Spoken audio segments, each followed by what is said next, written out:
Fan service isn't really a term that you will associate with coolness. But what will you think when I say that I have found a fan service anime that is the coolest thing ever? Now, when you first think of cool, anime like Tengen Toppa Gurren JoJo, and many other anime like those comes to mind. But saying an fan service anime is the coolest thing ever is kind of a weird thing to say. I think that most people will say that is the exact opposite of coolness.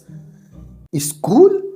Why? And I'm pretty sure most of you caught which anime is that, but before that, let's talk about some spicy definitions. So, of course, before talking about coolness, we have to agree on some kind of a definition for cool. And for some reason, looking for a competent definition of cool on your Google Sensei seems like I have to add slang at the end of it. I don't know why. Google Sensei says, cool is a versatile slang term meaning something is excellent, fashionable, impressive, or socially acceptable. It is widely used to express approval, that's cool, agreement, cool, see you then, or to describe a calm, composed person or stylish item. Synonyms include top, lit, red, sick, trendy, and awesome. That definition by the AI of Google might seem pretty cringe, but it is kinda right? Maybe, I don't know. So cool is something red.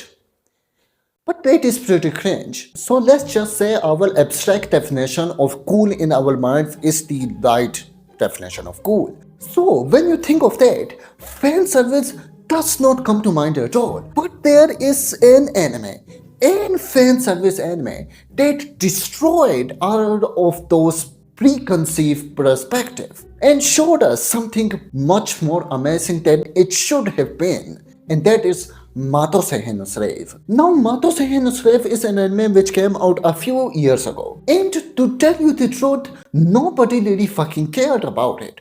But I sure did. Now, the coolness of Mato Seihei no Slave starts from the very beginning, from its terminology and the words it uses. Now we all know that Japanese is a very elegant and beautiful language, and sometimes it can be, not sometimes, it is a pretty fucking cool language. There are some words in Japanese that you hear and you think, man, that is fucking cool. And that is what Mato Seihei no Slave does fucking perfectly. Mato and place that is destroyed, that has no life at all, and more of a desert than anything else, and it has living beings, hollow-like living beings called Shuki. Now just those two words sound so fucking cool, but that terminology does not fucking end just there. Nana Pantai Komicho. That sounds so cool. When I say it, it doesn't, but when Toka says it, it fucking sounds cool. Komicho, commander. Commander is cool, but Komicho sounds much more cooler. Those terminologies push the anime in coolness so much more than you will think. The way Mato Seihei no Slave uses those terms is so much cooler than you will think. I cannot do it justice at all. In the pure coolness of the naming sense of the abilities, but not only the abilities, the characters themselves. The names of the characters suit the characters so well. Toka, Yuki, Ne, Shoshu, Himari, Ren, Mira, and there are so many more names that just listening to them makes me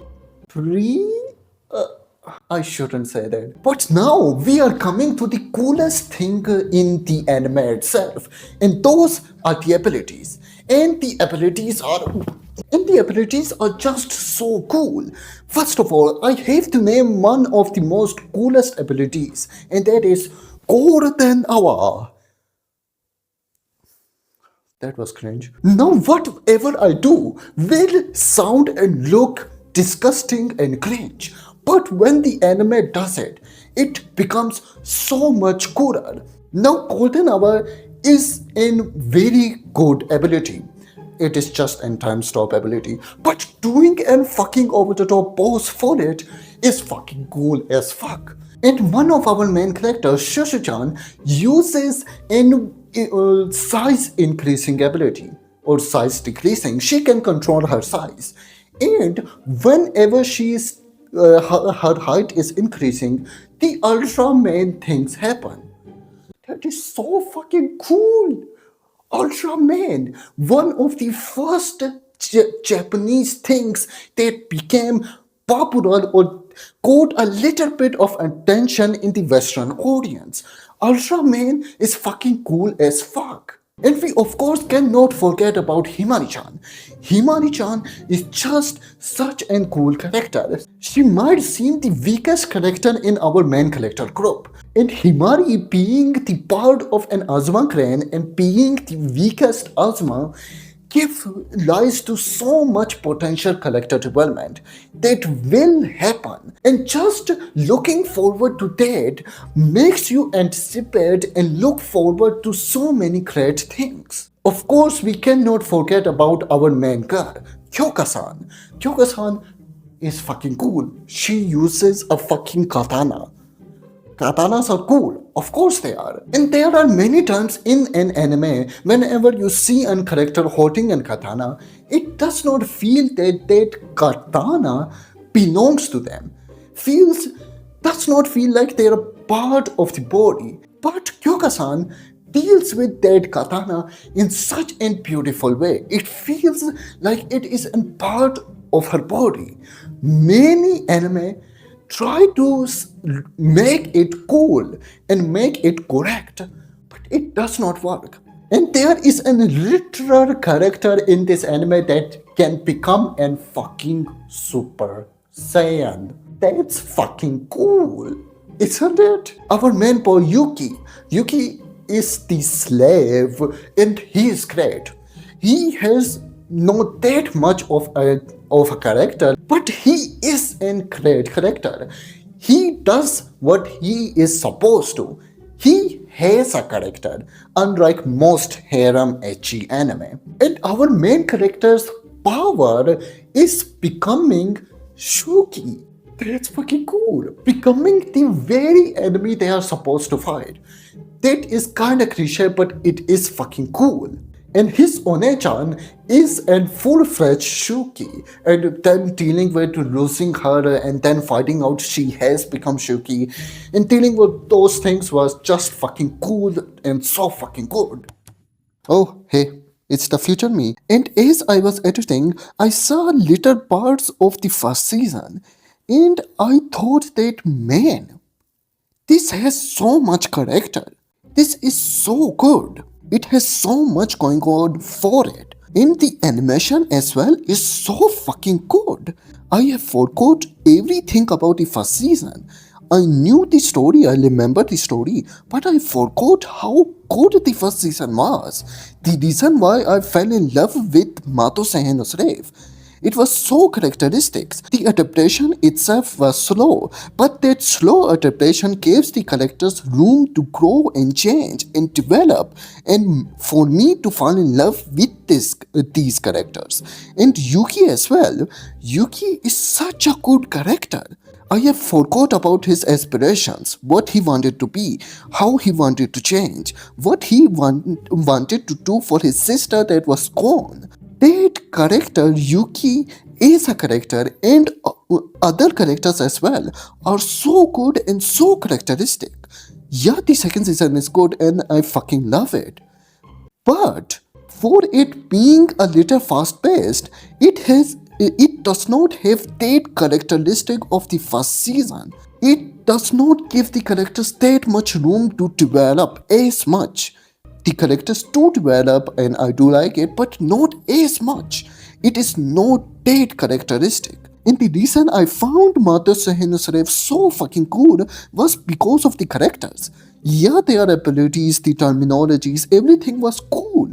But the thing that made them even cooler was because I got connected with the characters and I fell in love with these characters. So go watch the video, but remember what I'm saying right now, the future me. So yeah, that's it, and go watch the remaining video.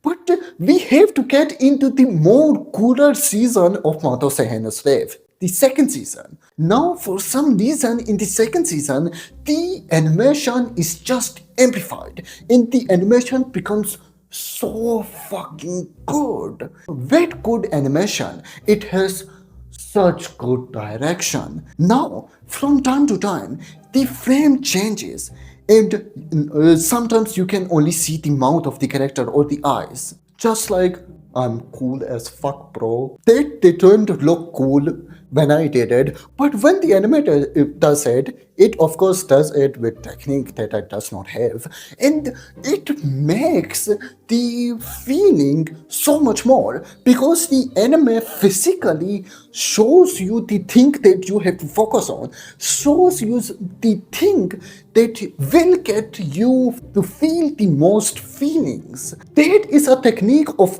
making you feel more, but in return, it gives one more thing: looking fucking cool as fuck. Every single fucking character is so likable in this anime. I love every single character. Now we cannot end before we talk about the thing, the fan service thing. Now,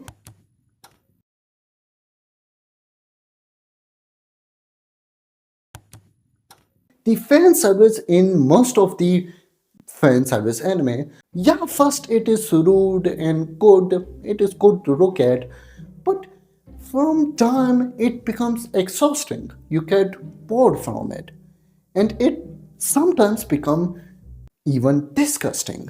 But the way Mato Seihei does fan service is one of the best in the industry. When there is fan service on the screen, yeah, it is rude, yeah, it is edgy, but the first thing you think of is beautiful, elegant. Those words come to your mind. This fan service isn't just supposed to give you a boner, it is supposed to be beautiful. But most of you will be thinking that the cool things that this anime does is kind of references. And yeah, you are right about that. But not totally. To tell you the truth, I kind of find references a little bit cringy and a little bit forced. They do not feel real and do not feel like they are supposed to be there or have any deep meaning. But Mato Seihei no Slave takes those references that aren't just references, they are cultural phenomena. Now, having an katana is a cultural phenomenon that looks fucking cool. Ultraman is that cultural phenomenon. Dragon Ball Z Super Saiyan is that cultural phenomenon. Posing is that cultural phenomenon. Mato Seihei Slave takes references for not just being references. They are references of cultural phenomena that are properly known, properly accepted as being fucking cool. And Mato Seihei is a whole globe of all the things that makes Japanese culture so cool, weird, over the top, and all of those things. This anime is a manifestation of all the cool things, all the good things Japanese culture has to give you. And I don't think there is any other anime that can do that better than Mato Seihei no Slave. That's why I fell in love with this anime in its fucking coolness. Now I know that this video wasn't the deepest thing, but I just wanted to kinda crash out and talk about what I found so cool about this anime. And that is what I wanted to do, so that's what I did. But my deep discussion videos are still coming, so look forward to that. And sometimes I'm gonna crash out and talk about the thing that I want to talk about and crash out a little. So yeah, that's it. That's all. Bye bye. And yeah, watch video and subscribe. Okay, bye.